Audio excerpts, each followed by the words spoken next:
What's going on? This is Cody, and you are tuned to B-Boy 45, broadcasting from the Seacrest Studios. We've got another special edition of the latest news to keep you in the groove with Maya. Maya, how you doing today? Good. And it's a special edition because we have a new friend on the phone. Yep. Introduce our new friend. Kennedy Slocum. Kennedy, how are you today? I'm good. I'm excited. Well, we are so excited to have you. Maya, take it away, girl. Okay, so what got you started in acting? Is there an actor or actress who inspired you? Okay. When I was like 6 years old, I went and saw Annie at the Pantages because I grew up in Hollywood.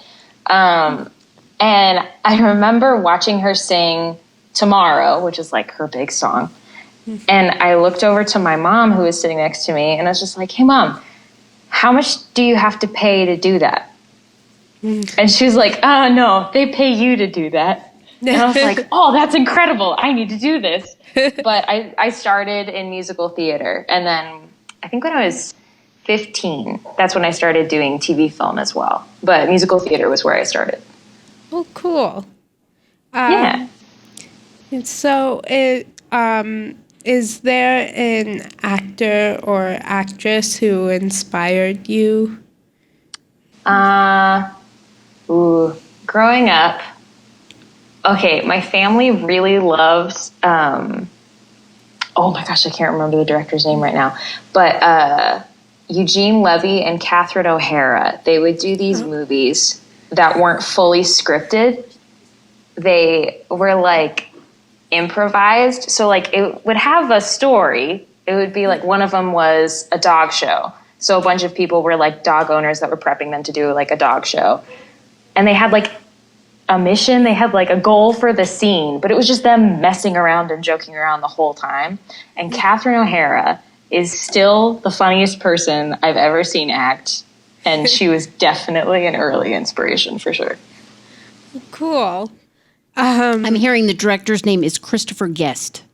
Oh, thank you. That wasn't me. It was actually Maya's mom. mom. Love all of those. It was Maya's mom, but I'll take credit. Sure. Go ahead, Maya. So is there a certain project that you've been a part of that holds a special place in your heart? Yeah, I worked on it was like a Disney Channel, like, short, essentially. It was called Abby Normal. And it was for this service that Disney Channel did where it was like a bunch of short episodes of things that you could like watch on their app. But it was just such a fun story. I worked with Ryan Landels was the director of that. And he had such a good script that it made it feel like we were doing an entire movie in 8 minutes. And it was so fun. Like the whole thing was that our neighbor was an alien. But we weren't scared of it. The goal was just to help him get back home. Like he was stuck, and so it was our goal to like help him get back home because he was sad. And it was like every other alien story, you're scared of them. Like they're a terrifying thing, but it was like we were scared for like 5 seconds when we figured out he was an alien, and then the rest of it was like, oh, I'm sorry, let's help you out. And it was super fun, and I got a great friend out of it.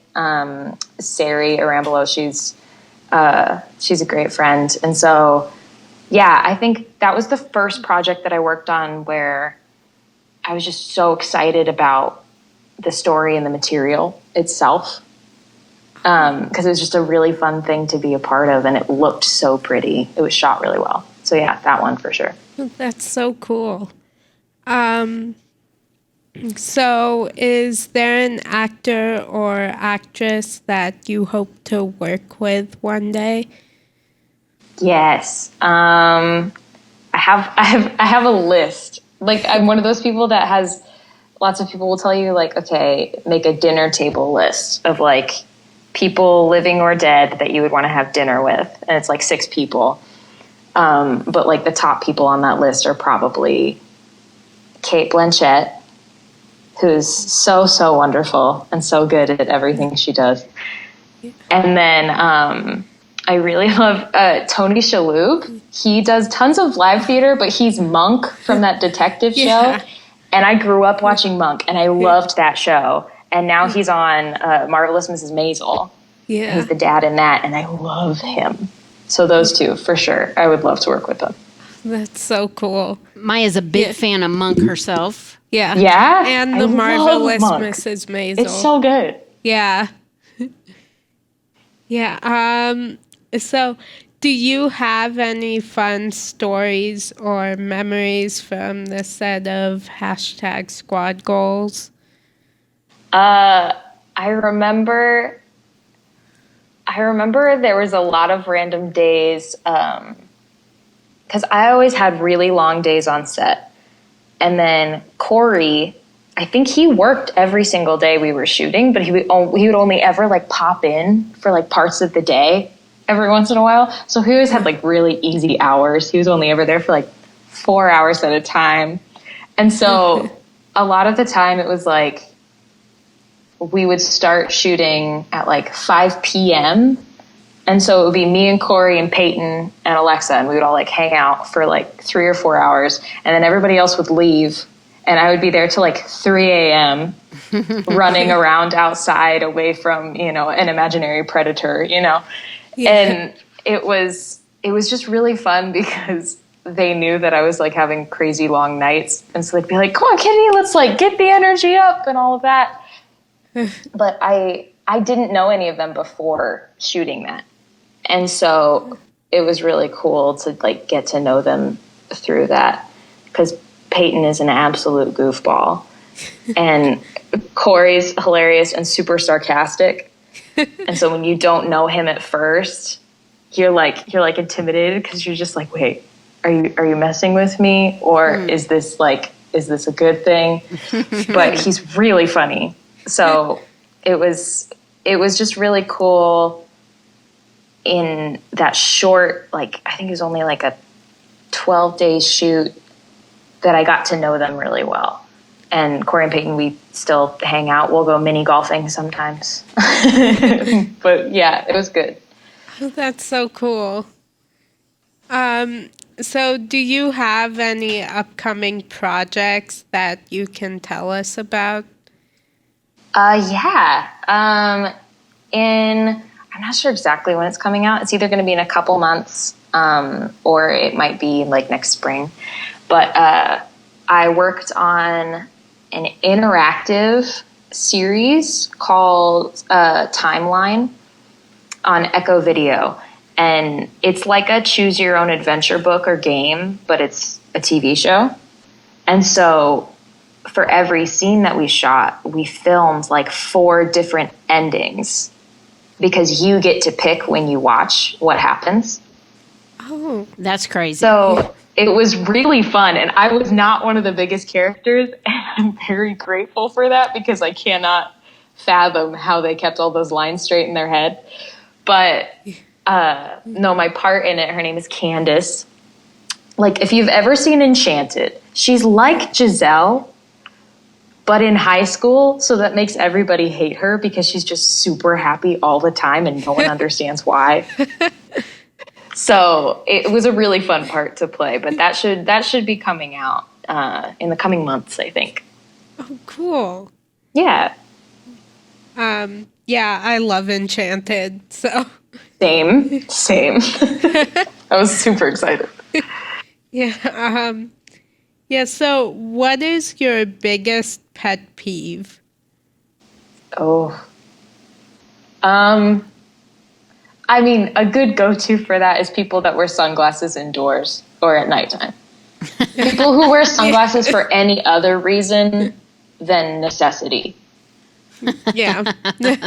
Or it's just like, there's no point. Now I can't see your eyes, and then it's like a power play because you can see me, but I can't see you. Yeah.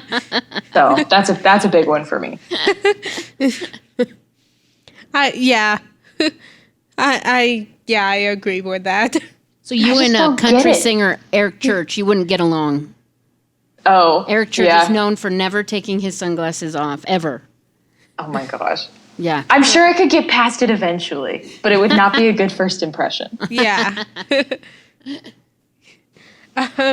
So, what personality trait has gotten you in the most trouble?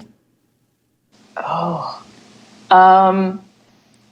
am a hardcore people pleaser. And so I love doing things for people and I love helping people out. And so the problem that I constantly run into is not being able to say no to things. Like, I'll just constantly stack a million things onto my plate until I'm so exhausted and I haven't given any time for myself. And so I think, like, I'm just constantly, like, if anybody asks me to do anything, I'm always like, yes, of course, I'll handle it. And then, I have my friends or my boyfriend and they're just kind of like, hi, you need to rest though. give yourself a little bit of a nap time at least. But yeah, that's definitely like the crux of my personality for sure.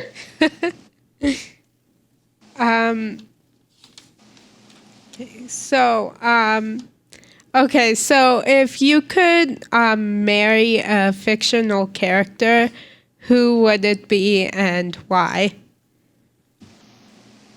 That's a really good question.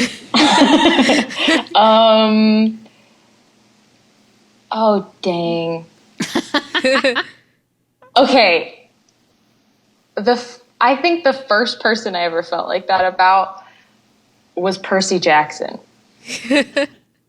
When I was in middle school, I loved the Percy Jackson series. And I wouldn't ever buy the books, so I would just ask around to everybody I knew at school if they had the next book, and I finished the entire series. And then when the movies came out, I'm in love with Logan Lerman, who plays Percy Jackson in them. So yeah, probably Percy Jackson.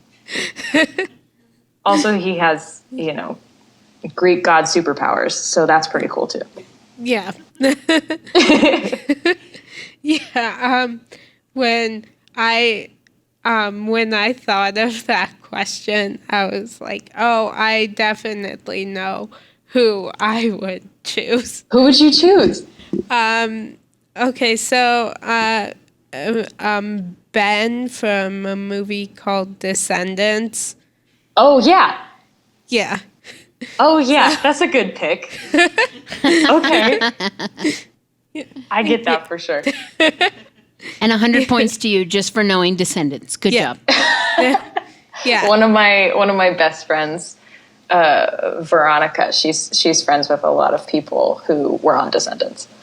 And so I've always been kept in the loop with what's going on with Descendants. But yeah, oh yeah, good pick. Thank you. Yeah. Yeah, see, just anybody who knows Descendants, I'm always automatically, I'm like, you're my new best friend. I understand. I get that for sure. So, who would play you in a movie of your life? Oof. I mean, it's unfair because she's older than me, so it would be quite a stretch for her to figure out how to look as young and younger than me. But probably just because people have told me that I look like them, either Emma Stone or Mandy Moore. For sure. Yeah, I could see either one of those. Yeah. Yeah, either one. It just depends Yeah. on the person. Yeah. But they also kind of give off the same vibe that I give off too, where they're very sweet, but they could be kind of spazzy and stuff like that. So I'm like, yeah, that would work. That could work out. I like that answer. So, if you could have any song playing to announce your entrance to a room, what song would it be? Oh, definitely Stevie Wonder, but I got to pick which one.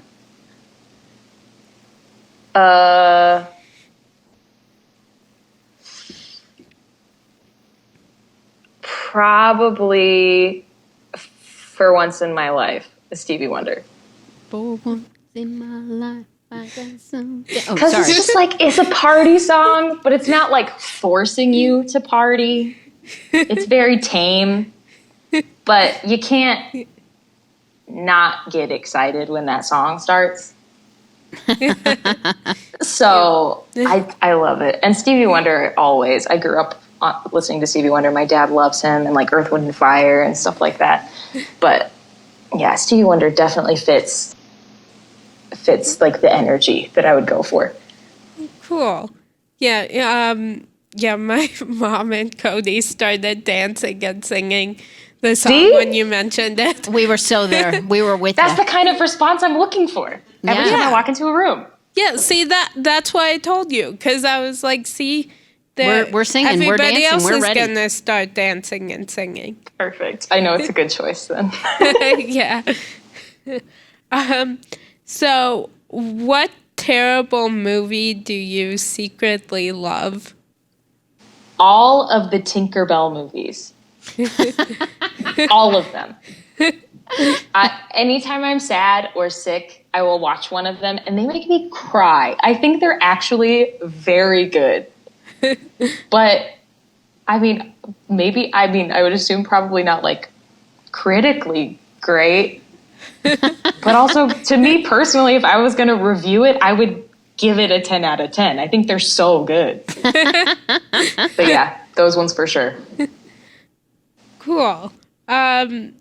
So, Go ahead. oh, I thought you said something. Nope, Sorry. we didn't. Go ahead, Miss Okay.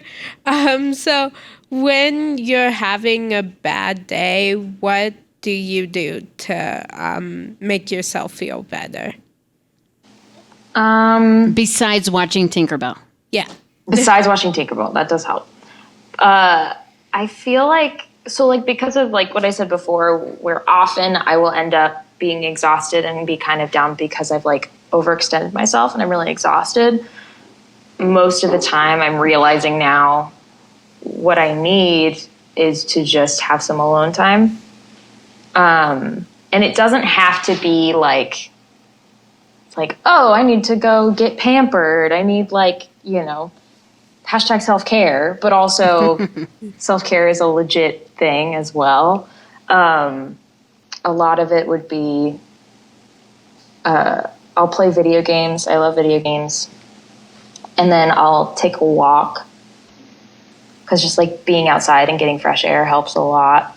Or if I'm really sad, I drive over to my parents' house and I pet my dog. Oh, what kind of dog do you have? We don't freaking know. She is like she's part Pomeranian, part Keeshond, and part Basset Hound. Okay. But she's beautiful. She's super. Oh wait, she's right here. I'm at my parents' house right now. I'm gonna get her real quick. And she's bringing her dog. Oh. Look This at is my that dog. dog. And what is her name? This is Bailey. Bailey. Oh, that is so cute. That's all. She's very tiny. So we don't know if that's completely accurate what they told us she was. Those are good I don't guesses. have any better guesses. Oh, she's so cute. She's so I calm. I just want to reach through the screen and pet her. Yeah, She's right? So She's cute. amazing. That's awesome. Lots of people who meet her say that she's a dog who acts like a cat. Because she doesn't bother you. Like, if you don't want to pet her very much, she doesn't, like, try and attack you to, like, get you to give her attention. If you don't want to give her attention, she's like, all right, that's fine. See you later. And she'll just walk away. That's She's a good awesome. trait. I like that. Yeah, that was the only kind of dog I think my mom could have handled. We got very lucky. So, do you have a motto or quotation that you live by? Oh man, I go back and forth a lot of the time with what I like really go by, but I went through a phase of like reading a bunch of Rupi Kaur poems, and she has a lot of poetry that's specifically about like feminism and female empowerment and stuff like that. And she has one poem that talks about the idea of supporting women. Here, I'm sure I could look it up really quick. It's like it directly talks about the idea of women supporting other women, but then you can also look at it in a way of how you should be thinking of yourself also. Kind of like a don't just build others up, but build yourself up as well. Yeah, where it's like in the idea of that many women are often always in competition with each other because we feel like we have to be. It says, I want to apologize to all the women I have called beautiful before I've called them intelligent or brave. I am sorry I made it sound as though something as simple as what you're born with is all you have to be proud of when you have broken mountains with your wit. From now on, I will say things like you are resilient or you are extraordinary, not because I don't think you're beautiful, but because I need you to know that you are more than that. Ooh, I love it. Yeah. I love that one. Love Where that. it's in learning how to support other women, we are so much more than what we look like. It's about everything that we can do. And it was just like, oh, yeah, like there's so much more to me than just what people see. And so it's just, I've thought about that poem constantly since I've read it years ago. And it's just a good reminder of like, there's just so much more about me, but then so much more about everyone else that I encounter than just what I see. Yeah, that is great. Yeah. So my last question for you is, who do you consider to be a real life superhero and why? Oh, I really feel like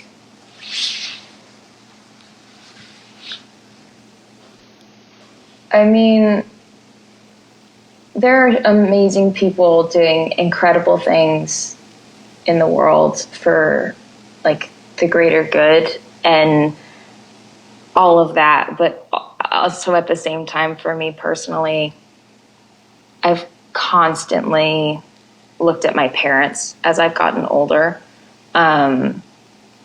Where when you grow up as a kid, you always think your parents are perfect. Like no matter what, they're perfect. And as you get older and you start to see them more on the same level as yourself, for me, that helped me respect them even more and find them even more incredible because they've always loved me so well and always supported me so well. And not just me, I have 2 siblings and they are just as supportive of my brother and sister as they are of me. And it's incredible to me just like how lucky I was to be born into the family that I was born into, but also how much they consistently give to me and my siblings. And just that in itself, from my personal experience, 100% real life superheroes. That is awesome and a great answer. Yeah. Well, thank you. Well, thank you so much for calling in. I Yeah, love of course. talking to you. It was so nice to meet you. You too. Well, Also, I like your shirt. Oh, thank you. You're welcome. I like your glasses. Thank you. Well, we appreciate you taking the time to talk with us here at Children's Hospital Colorado, and of course, talking to Maya. It's been awesome, and we look forward to, just know that if you're ever in Denver, we'd love for you to swing by and come and see us here at the hospital. Oh my gosh, I would love to. I've been to Denver once, and I've been wanting to go back to Colorado. So Well, just know we'll you're see. here, and I'm sure we'd have a ton of kids who'd love to meet you. So we hope you have a great awesome. night, and thank you so much for calling us. Yeah. Yeah, thank you. You too. Take care. Bye-bye. Bye. Bye.